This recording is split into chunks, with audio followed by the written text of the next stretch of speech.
Peça ao Senhor que te dê revelação da palavra. Pai, obrigado por hoje, obrigado por mais um culto, mais um dia que nós vamos receber graça do Senhor. Mais um dia onde a luz do Senhor vai brilhar na nossa mente, dando-nos revelação, dando-nos, Deus, compreensão da Tua palavra. Nós recebemos em nome de Jesus. Amém. Aleluia.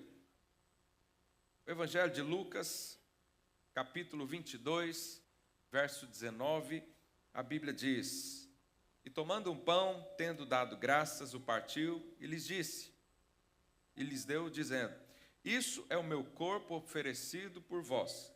Fazei isso em memória de mim. Você sabe que Jesus pediu para nós lembrarmos, não foi do nascimento, embora no Natal a gente comemora, mesmo sabendo que não foi naquela época que ele nasceu, mas o mundo celebra a sua vinda ao mundo, não é? Mas o Senhor pediu para nós lembrarmos da morte dele. Por quê? Porque a morte de Jesus representa a vida que você ganhou. Nós chamamos isso de a troca do Calvário. Jesus morreu para que você tivesse vida. Quantos creem nisso? Então nós recebemos vida pela morte. E a morte de cruz, aquele evento, não é só para você lembrar da história, mas algo aconteceu naquele dia e eu quero ministrar para você. O Senhor, você sabe, quando alguém está no final dos seus dias, né, a gente vê isso muito nos folclores, nos filmes, não é? Então, chega lá um vilão e aponta uma arma para o mocinho e fala quais são as suas últimas palavras, né? E as últimas palavras traduzem um sentimento de importância, não é? Você vive aí 80, 90, 100 anos da sua vida e lá no finalzinho você pode fazer um resumo para quem quer ouvir daquelas coisas que você considera mais importantes. Quantos creem nisso? Normalmente é assim. E quando Jesus foi levantado naquele madeiro, naquela cruz, e ele precisava disso, porque, você sabe, Jesus é o nosso intermediador. Ele precisou ficar entre o céu e a terra, para nos representar diante de Deus e também representar Deus diante do homem. Ele diz: Eu sou o caminho, a verdade e a vida. Ninguém vem ao Pai senão por mim. Isso está lá em João 14. Depois você pode ler isso aí na sua Bíblia. Então ele foi erguido entre o céu e a terra e Jesus falou as últimas palavras naquele momento. Então no momento em que ele foi crucificado, pregado na cruz, foi separado do mundo e também estava separado dos céus, ele proferiu ali algumas palavras. E hoje eu quero falar essas palavras para você. Porque essas palavras resumem toda a sua vida cristã, resume o que Cristo veio fazer por mim e por você. Quantos querem ouvir essas palavras de Jesus? Aleluia. Então, a primeira expressão, a primeira palavra que o Senhor Jesus lançou quando ele foi crucificado, quando ele já estava intermediando, eu e você diante de Deus, está lá em Lucas 23, verso 33, foi uma palavra sobre perdão. Diga perdão. Então, Lucas 23, 33 diz: Quando chegaram ao lugar chamado Calvário, ali o crucificaram, bem como os malfeitores, um à direita, outro à esquerda. Contudo, Jesus dizia, o que Jesus estava dizendo? Primeira coisa que ele disse quando foi pendurado naquela cruz: Pai, perdoa-lhes, porque não sabem o que fazem. Então, repartindo suas vestes dele, lançaram sorte. Você sabe, o perdão é o início de tudo. Diga, o perdão é o início de tudo. O perdão é a base de uma vida abundante.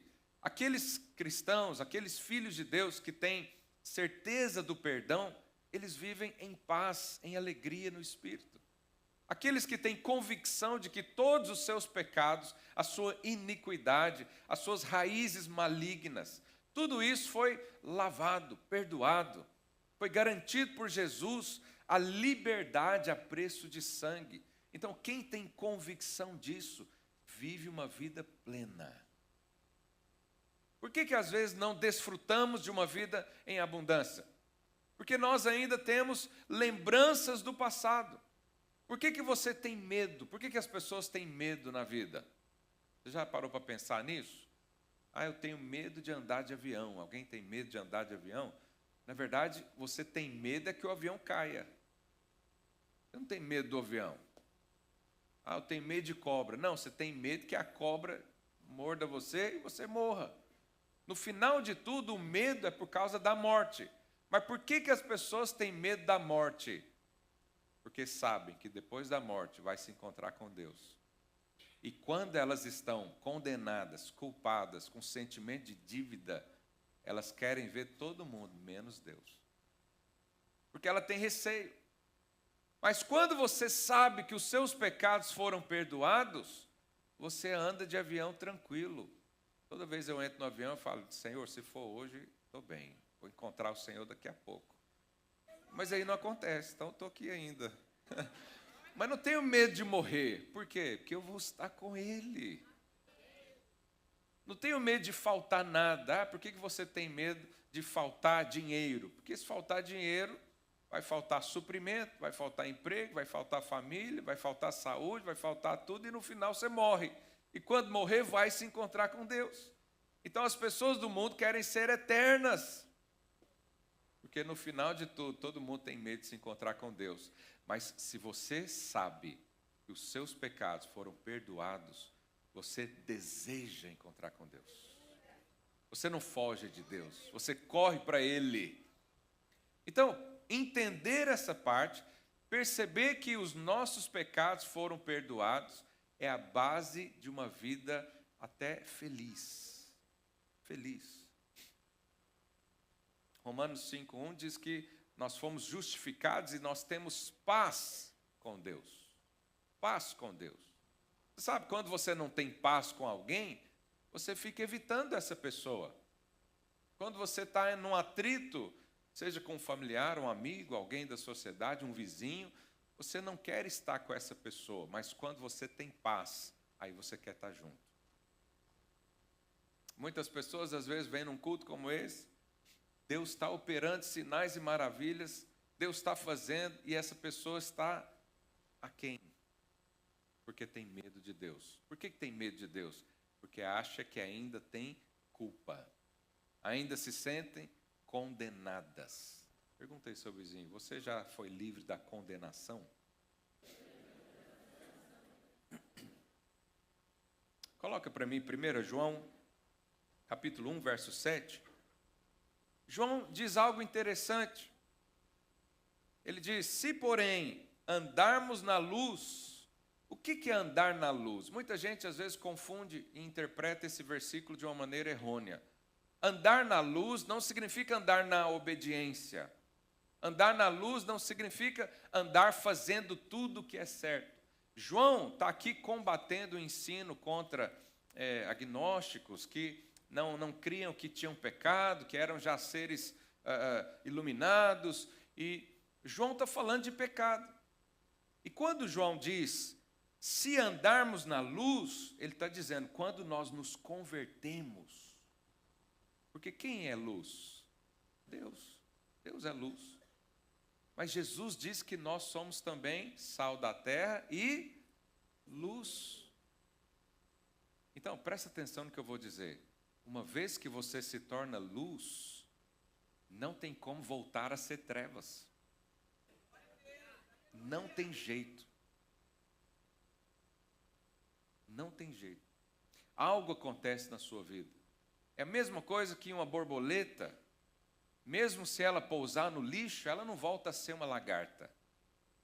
Uma ovelha, se é que os irmãos me entendem, não volta a ser um porco porque caiu no poço do lamaçal.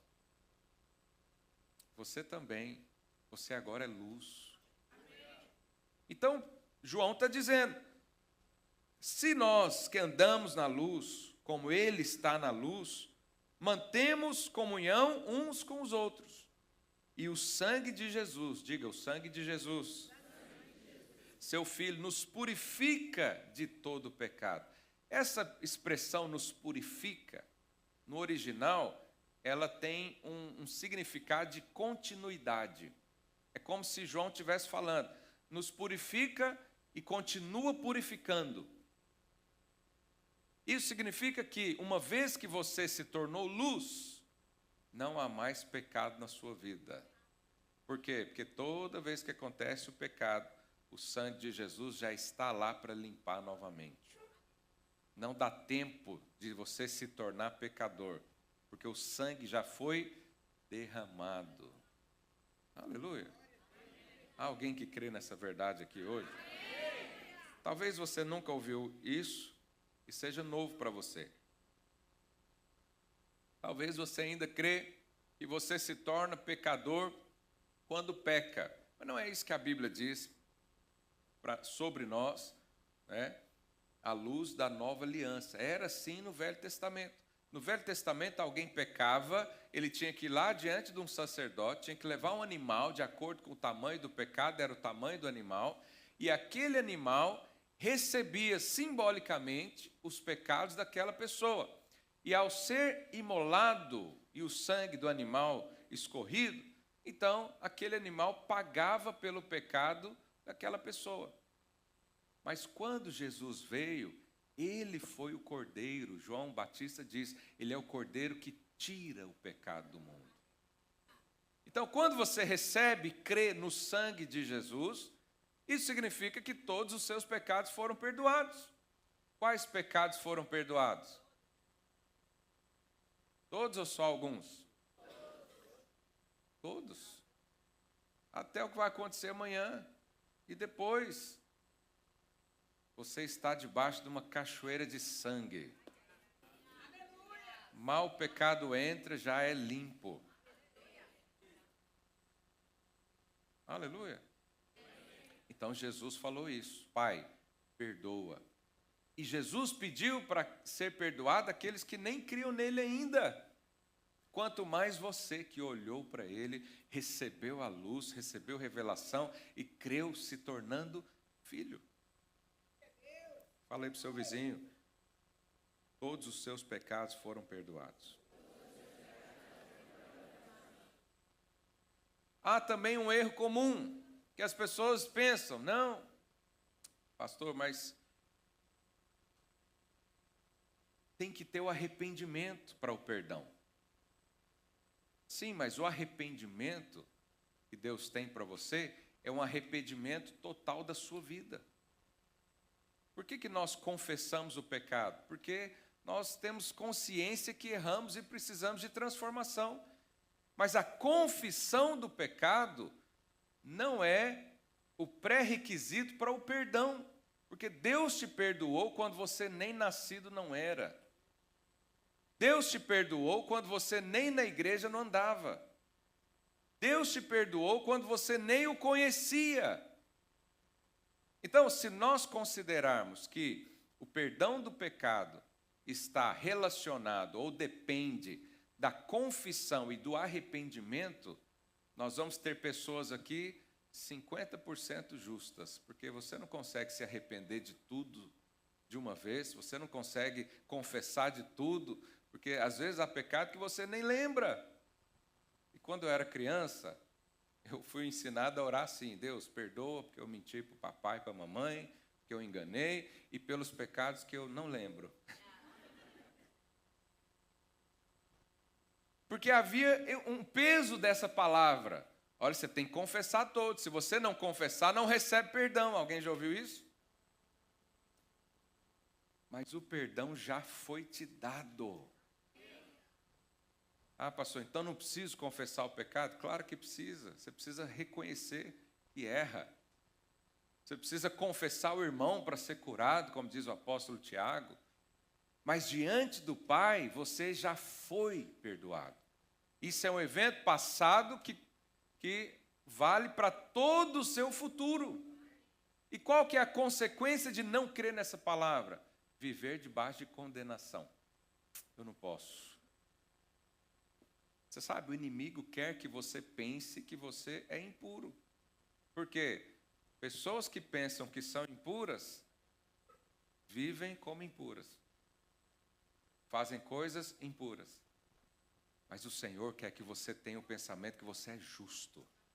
E aí as suas obras serão de justiça. Você não vai fazer obra de justiça para ser justo. Você faz porque já é. Aleluia. Outro dia eu vou pregar mais sobre isso, prometo aos irmãos. Mas a verdade é que você foi perdoado. Fale para o seu vizinho de novo. Não carregue o peso da condenação. Você foi perdoado. Então essa primeira palavra de perdão. Depois, Jesus ali na cruz, pendurado no madeiro, representando o homem entre o céu e a terra, também trouxe uma palavra de ânimo. Porque um dos malfeitores, um dos ladrões, seja que nome for, conversou com Jesus. Isso está lá em Lucas 23, 42. Então, um dos malfeitores, um dos que estavam lá ao lado, conversando com Jesus, e a Bíblia diz, acrescentou, Jesus, lembra-te de mim quando vieres no teu reino. Verso 43, qual foi a palavra de Jesus? Em verdade te digo, que hoje estarás comigo no paraíso. Isso aqui foi uma palavra do quê? De ânimo. Você sabe, alguém pediu para Jesus se lembrar dele. E você sabe, o inimigo sempre coloca no seu coração, na sua mente, que Deus te esqueceu. Você está abandonado por tudo e todos. Como é que você vai orar? Para que você vai orar? Deus não vai ouvir sua oração, não. E às vezes você ora por uma coisa que para todo mundo é pequena, mas para você é grande. E alguém fala, não, Deus tem muito mais coisa para fazer do que ouvir uma oração pequena dessa. Isso tudo são palavras de condenação também. Mas o Senhor não requeriu nada daquele malfeitor, daquele ladrão. Aquele ladrão apenas creu que o Senhor era misericordioso. E disse, Senhor, lembra de mim. O que Jesus falou? Vai orar o Pai Nosso primeiro. Vai no encontro primeiro. Vai ler a Bíblia. Eu vim para os meus. Jesus não falou isso. Jesus falou o quê? Hoje mesmo o seu desejo vai se cumprir. Você sabe, Deus tem essa palavra para você. Às vezes você está orando e fala, Deus, lembra que eu estou aqui nessa enfermidade, nessa doença. E o Senhor fala, hoje mesmo eu vou trazer cura sobre a sua vida. Lembra, Senhor, que eu estou desempregado. Lembra que eu preciso de recurso. Lembra que eu estou cheio de necessidades. Qual que é a palavra de Jesus para você? Eu lembro. Não só lembro, mas eu faço, eu cuido de você. Traz aqui aos meus pés, é Jesus te convidando, traz aqui aos meus pés a sua ansiedade, lança sobre ele, diz a palavra, porque ele tem cuidado de vós. Então, Deus é um Deus que se lembra. Se ele te deu uma palavra, ele vai lembrar de cumpri-la. Se você pede, ele diz, quem pede, recebe, quem busca, encontra. Quem insiste, quem bate na porta, a porta vai se abrir. Por quê? Porque ele lembra de você. Você não está esquecido, você não está sozinho, você não foi abandonado. Antes, o único ser que poderia nos abandonar, nos aceitou. Deus tem uma palavra de ânimo para você hoje. Ele está dizendo, eu não esqueci dessa aflição, eu não esqueci desse problema. Vem diante de mim, vou te ajudar a resolver. Sabe, eu sinto que Deus tem essa palavra para você aqui hoje. O que você quer pedir ao Senhor para Ele lembrar hoje? Hoje mesmo, Ele vai atender a sua oração. Porque Deus te conhece pelo nome. Deus salvou você, Deus justificou você, Deus criou um plano, um propósito, algo específico para cada um de nós. Ele não te esqueceu. Ainda que existam vozes que venham à sua mente e diz que você não é, que você não vale nada, que ninguém te dá valor, ainda que uma mãe que amamenta um bebê se esqueça do seu filho, ele diz, eu não me esquecerei. Hoje é o dia para você rejeitar esses pensamentos. Hoje é o dia para você desprezar sentimentos e pensamentos de rejeição, de solidão. Porque ele disse: eis que estou convosco até a consumação do século. Fala aí para o seu vizinho: Jesus está ao seu lado todos os dias, até o fim. Por quê? Porque nós somos filhos amados. Ninguém esquece de filhos. Eu tenho 4 filhos, você acha que eu esqueço? Aí eu vou sair, deixa eu ver, a maioria está aí, então vamos. Não, ninguém faz isso.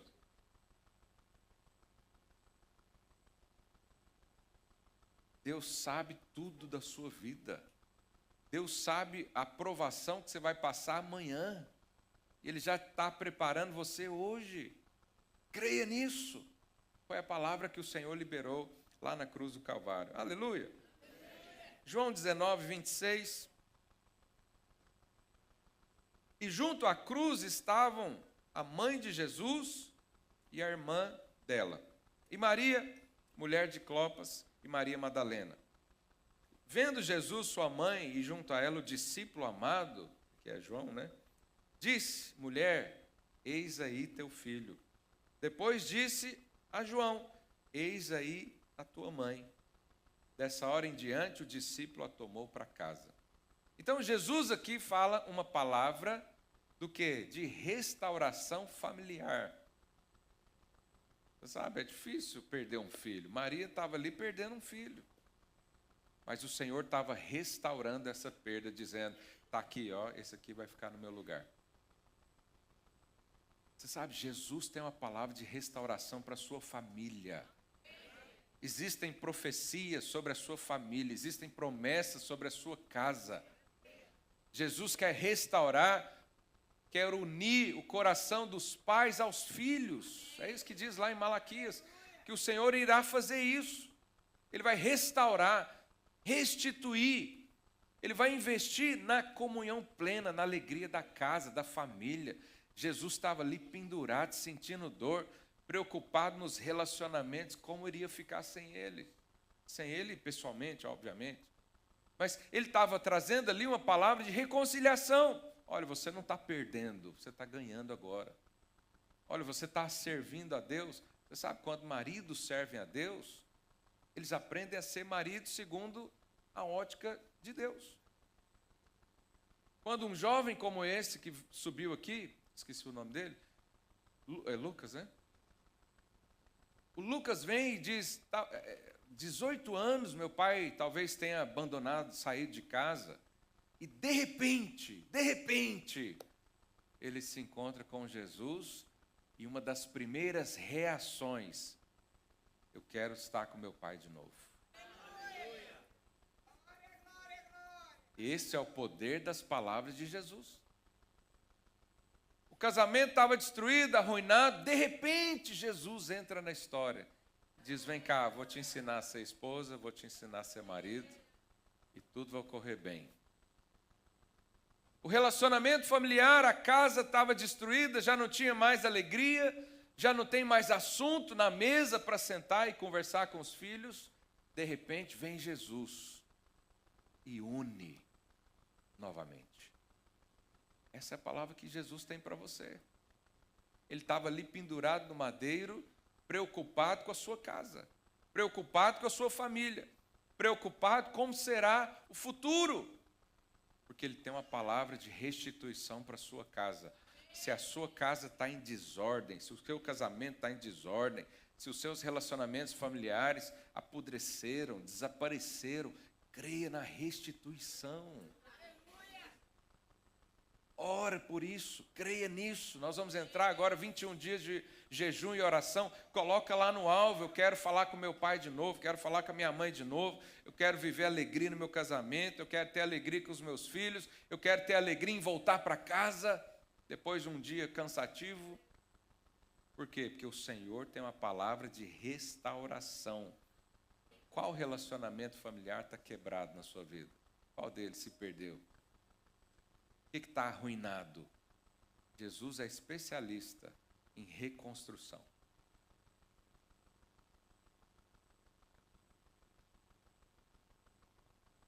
Você crê nessa palavra? Alguém precisa aqui de relacionamentos restaurados? Alguém precisa aqui de ajuda para ter uma harmonia dentro de casa? Alguém que quer alegria, quer sentar na mesa feliz? Alguém quer isso? O Senhor tem isso para você. O que Ele pede para você fazer? Crer. Primeira coisa, creia. Ah, como é que vai ser? Não sei. Quanto tempo vai levar? Não sei. Só sei que vai acontecer. Porque Ele tem essa palavra para você. Aleluia. A quarta palavra que Jesus falou ali é uma palavra de aceitação. Agora eu vou para Mateus. Você sabe que os evangelhos são sinópticos, né? Eles falam da mesma história e você tem uma visão completa juntando todos eles. Então, algumas histórias contadas em Lucas é diferente de Mateus em alguns aspectos, né? Mas eu quero pegar aqui lá em Mateus 27, 46. Por volta da hora nona, clamou Jesus em alta voz, dizendo: Eli, Eli, lama sabachthani, que quer dizer: Deus meu, por que me desamparaste? Mas eu acabei de falar que o Senhor tem uma palavra de aceitação, mas Ele está sendo rejeitado pelo Pai. É justamente isso. Jesus foi rejeitado por Deus para você nunca mais o ser. Lembra que eu disse sobre a troca do Calvário? Isaías diz que o Senhor levou sobre si as nossas dores. O Senhor trocou de lugar comigo e com você. Ele pegou as dores para te dar saúde plena, cura, uma vida abundante. Jesus, a Bíblia diz que Ele se tornou pobre. Ele se fez, na verdade, se fez pobre, para que eu e você recebêssemos riquezas da parte dEle. Então, essa é a troca. Eu e você éramos pobres, cego e nu.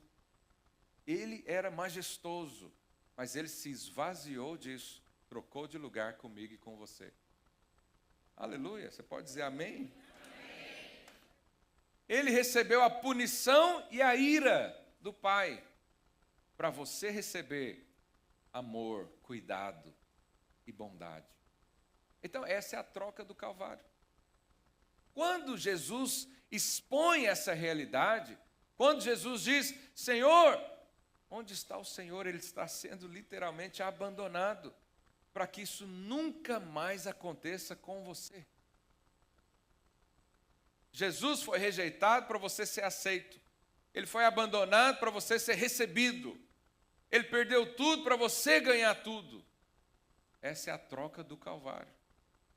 Se você entendesse isso, você ia dar um pulo na sua cadeira, ia falar aleluia, ia falar glória a Deus. Romanos 8:38 diz: porque eu estou bem certo que nem a morte, nem a vida, nem os anjos, nem os principados, nem as coisas do presente, nem do porvir, nem os poderes, nem a altura, nem a profundidade, nem qualquer outra criatura poderá separar-nos do amor de Deus que está em Cristo Jesus. Mas por que nada vai nos separar de Deus? Porque Ele foi separado lá na cruz. Aquele era o nosso lugar. Mas agora Ele nos deu o lugar dEle. Jesus era o Filho unigênito, o único. Mas depois da cruz se tornou primogênito, o primeiro de muitos. Você foi adotado pelo Pai. Nunca mais você estará distante. Nunca mais Deus vai se ausentar da sua vida. Nunca mais vai haver separação e abismo entre você e Deus. Nem o seu pecado não é capaz de afastar Deus de você. Aleluia.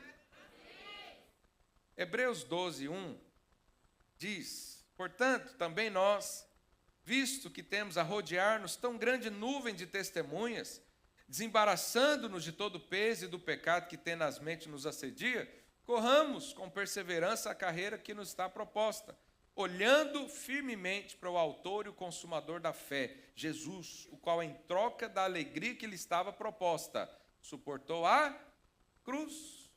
Irmãos, qual que era a alegria que estava proposta? Olha o que o texto diz. Que o Senhor recebeu uma proposta, ficou feliz e aceitou a cruz, qual que era a proposta que o Pai fez para ele? Ter eu e você junto com ele. Jesus viu esse projeto. Jesus viu a unidade entre nós, a igreja. Jesus viu a sua noiva antes. Ele viu e ele disse, eu quero. Qual que é o preço? É a cruz? Vou para a cruz. E veio feliz. Mas o texto continua. Suportou a cruz, não fazendo caso de ignomínia, e está assentado à destra do trono de Deus. Aí no verso 3, o escritor de Hebreus diz, considerai, ou seja, aceita, recebe atentamente aquele que suportou tamanha oposição dos pecadores contra si mesmo, para que não vos fatigueis desmaiando em vossa alma. O escritor está dizendo, considera, ele fez um esforço enorme para te conectar a Deus. Não perca isso, não despreze isso, aceita isso. Você não pode comprar, você não pode trocar isso com Deus, você não pode barganhar com o Senhor, você não pode dar um dízimo para ser salvo, você não pode fazer uma obra de caridade para receber tudo isso. Foi de graça, na cruz do Calvário. Então o escritor está dizendo, considera, aceita, sinta-se privilegiado de alguém fazer isso por você. E quando nos lembramos disso, nosso coração fica quebrantado. O Senhor fez isso por mim? Sim. Jesus abriu mão de tudo por mim? Sim. Jesus morreu na cruz como um pecador, como um malfeitor, ao lado de ladrão. Uma vergonha para todos. Por quê? Ele viu você lá atrás e disse, vale a pena. Esse é o preço que eu vou pagar por esse filho. E hoje nós estamos aqui, recebendo vida eterna em abundância. Aleluia. Quinta palavra que o Senhor disse, João 19, 28. Depois, vendo Jesus que tudo já estava consumado, para se cumprir a Escritura, disse, tenho sede. Jesus falou, tenho sede. Obviamente, essa sede aqui não era uma sede física, embora o seu corpo estava em desnutrição, o seu corpo estava sem água, ele já tinha perdido muito sangue. Mas o que nos fala da sede? Por que Jesus falou, tenho sede? O primeiro milagre de Jesus foi num dia de festa. E nessa mesma festa, o Senhor levantou e falou algo interessante. Ele falou, quem tem sede, o que ele pediu para fazer? Vem até ele. Mas nesse dia, ele que disse, tenho sede. Nesse dia, a sede de Jesus era pela humanidade. A sede de Jesus era ir até você. Você sabe, essa é a diferença. Em toda religião, o homem tem que alcançar Deus. Mas no cristianismo, Deus primeiro alcançou você.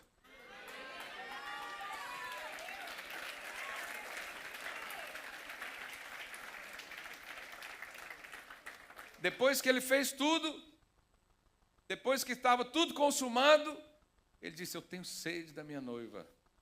Eu quero estar com eles. Não vejo a hora de estar com eles.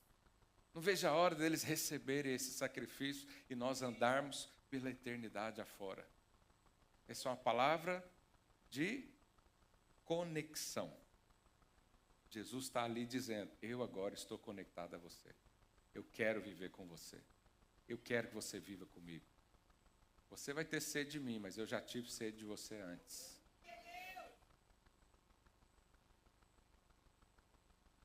A gente só pode chegar até Ele, porque Ele chegou até nós primeiro.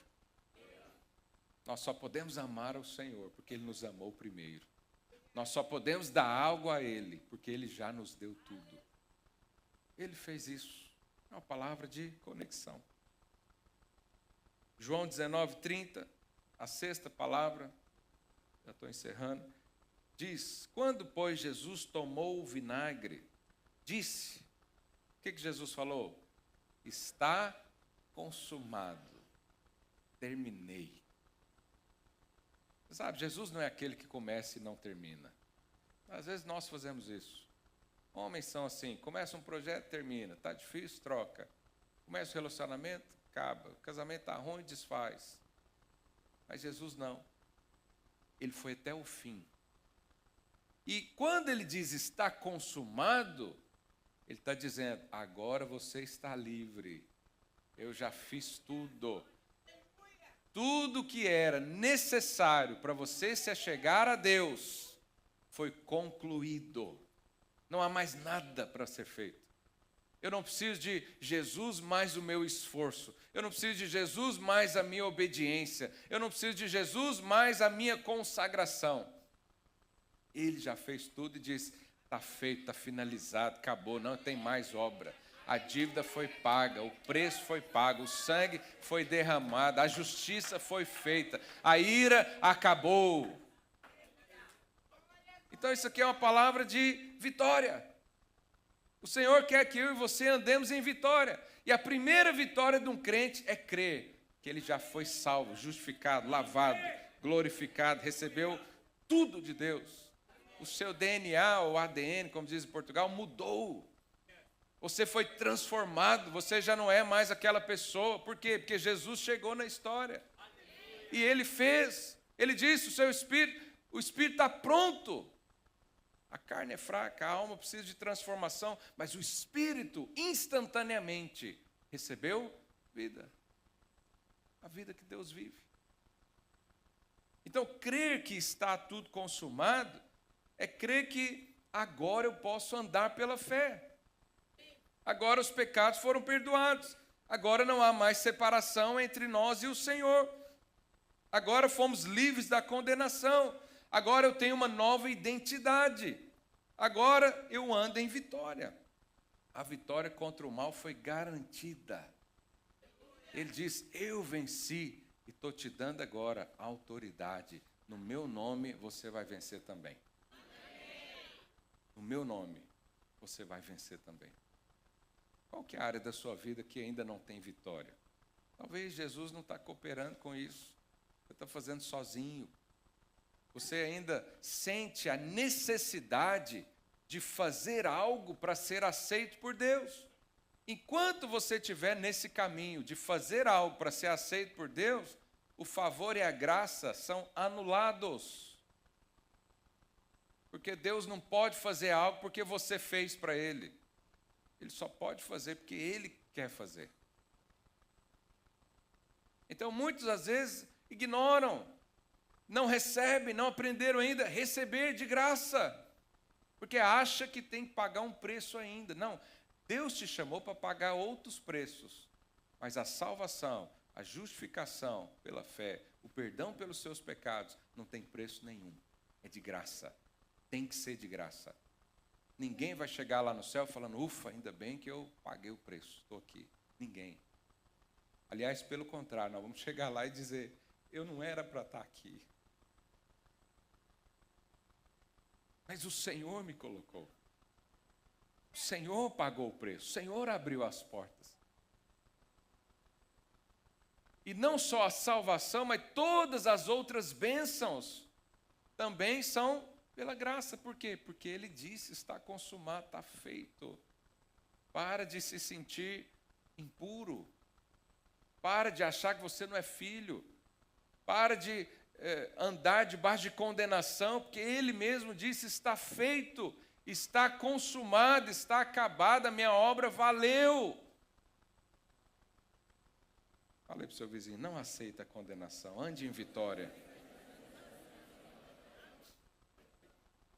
E a última palavra que ele disse ali na cruz, depois de estar consumado, Lucas 23, 46. Então Jesus clamou em alta voz, Pai, nas tuas mãos entrego o meu espírito. E dito isso, expirou. Sabe, um dia todos nós vamos passar por isso. Se o Senhor não voltar, todos nós aqui vamos morrer de alguma causa. Seja uma insuficiência de algum órgão, seja uma enfermidade, seja um acontecimento, todos nós vamos chegar nesse dia. Falando, Senhor, estou pronto para ir. Mas você sabe, você não precisa esperar o final para falar isso. Hoje mesmo você já pode falar, Senhor, está aqui a minha vida, está entregue ao Senhor. Porque Jesus falou isso em vários momentos.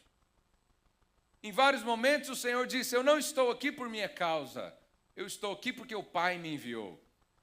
Eu não faço isso por mim mesmo, eu faço porque eu vi o Pai fazer. E no final ele ainda completa, Senhor, sou teu.